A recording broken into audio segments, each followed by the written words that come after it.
আপু শুরুতেই জানতে চাই, আমরা দেখেছি বেশ কয়েক বছর ধরে আপনি এই প্রোগ্রামটার উপস্থাপক হিসেবে কাজ করছেন। কেমন লাগছে আর কেন এই প্রোগ্রামের উপস্থাপক হিসেবে কাজ করছেন? দেখুন, আমি তো পেশায় একজন উপস্থাপক, পাশাপাশি আমি একজন উন্নয়ন কর্মীও বটে।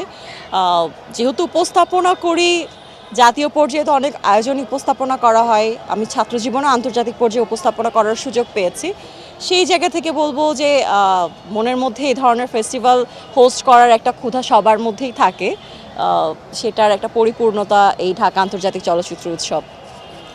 এবার একটু জানতে চাই, এবারের উৎসবটি কেমন দেখছেন? আজকে তৃতীয় দিন চলছে, দর্শকরা কতটুকু গ্রহণ করছে সিনেমাকে?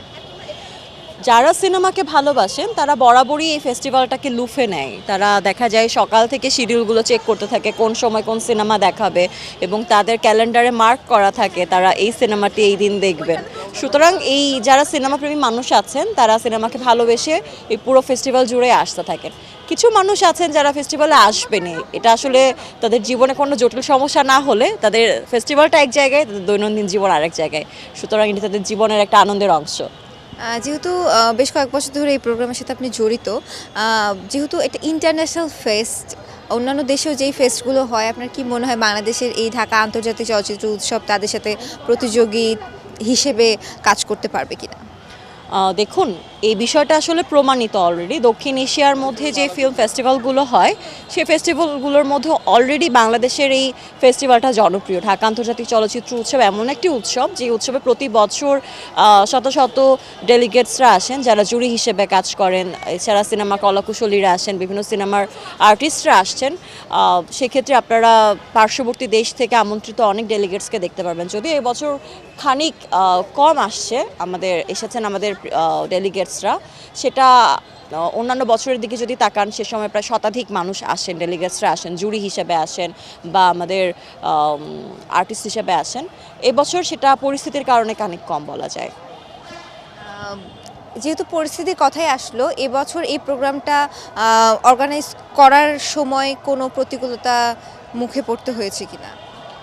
প্রতিকূলতার জায়গা হলো পৃষ্ঠপোষকতার কমতি, পাশাপাশি যেহেতু রাজনৈতিক দিক থেকেও বাংলাদেশে বেশ কিছু অস্থিতিশীলতা তৈরি হয়েছে, সেটা সবথেকে বড় চ্যালেঞ্জ ছিল আমাদের জন্য। তবে এই সব চ্যালেঞ্জের ঊর্ধ্বে আসলে এই ফেস্টিভ্যালটা, যেটা অলরেডি আপনারা দেখতে পাচ্ছেন, আপনারা সাংবাদিকরা আসছেন, দর্শনার্থীরা আসছেন, সেদিক থেকে কোনো কমতির জায়গা নেই। আর এই ফেস্টিভ্যালটাতে যেহেতু গত অনেকগুলো বছর ধরে বিশ্বনন্দিত তারকারা এসেছেন অঞ্জন দত্ত, এসেছেন সব্যসাচী চক্রবর্তী, অস্কার জয়ী নির্মাতা মাজিদি এসেছেন, শর্মিলা ঠাকুর এসেছিলেন গত বছর।